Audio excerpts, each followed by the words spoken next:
बहुत समय पहले की बात है। पहाड़ों से घिरे एक सुंदर गांव में दो व्यक्ति रहते थे। दोनों की उम्र लगभग समान थी, लेकिन सोच में जमीन आसमान का अंतर था। एक का नाम था भोलू, जिसे लोग उसके कामों के कारण मूर्ख कहते थे। दूसरे का नाम था धैर्यदास, जिसे गांव वाले उसके व्यवहार और समझ के कारण ज्ञानी मानते थे। बचपन का अंतर। दोनों बचपन में साथ खेले थे।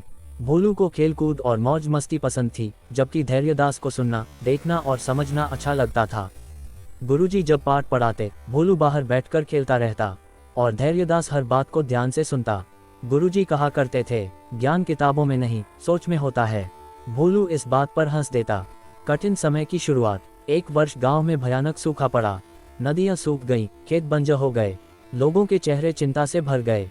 गांव के मुखिया ने सबको बुलाकर कहा, हमारे पास जो अनाज है उसे समझदारी से इस्तेमाल करना होगा।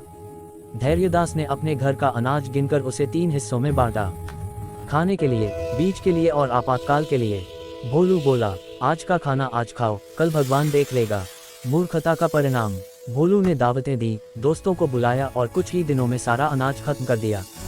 जब उसके घर चूल्हा ठंडा पड़ा, तब उसे चिंता हुई। वह गांव वालों से उधार मांगने गया, लेकिन सबके पास खुद ही कम था।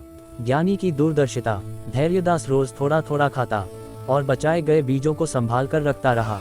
उसने गांव के बच्चों को भी सिखाया कि कैसे कम में गुजारा किया जाता है। कुछ महीनों बाद एक रात जोरदार बारिश हुई। धरती फिर से जी उठी। धैर्यदास ने तुरंत खेत जोते और अपने बीज बो दिए। समय का फल। कुछ ही समय में उसके खेत हरे हो गए। लोग आश्चर्य से देखने लगे।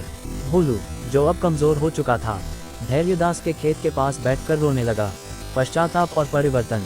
धैर्यदास ने भोलू को बुलाया और कहा, गलती करना बुरा नहीं, उससे सीख न लेना बुरा है। उसने भोलू को खाना दिया और खेती का काम सिखाया। भोलू ने पहली बार धैर्य रखा, काम करना सीखा और सोच बदल ली। नया जीवन। समय के साथ भोलू भी समझदार बन गया। वह गांव में बच्चों को समझाता, जल्दबाजी मत करो, सोच समझकर कदम उठाओ। गांव ने जाना कि ज्ञानी वही नहीं जो सब जानता है, बल्कि वही है जो सही समय पर सही निर्णय ले।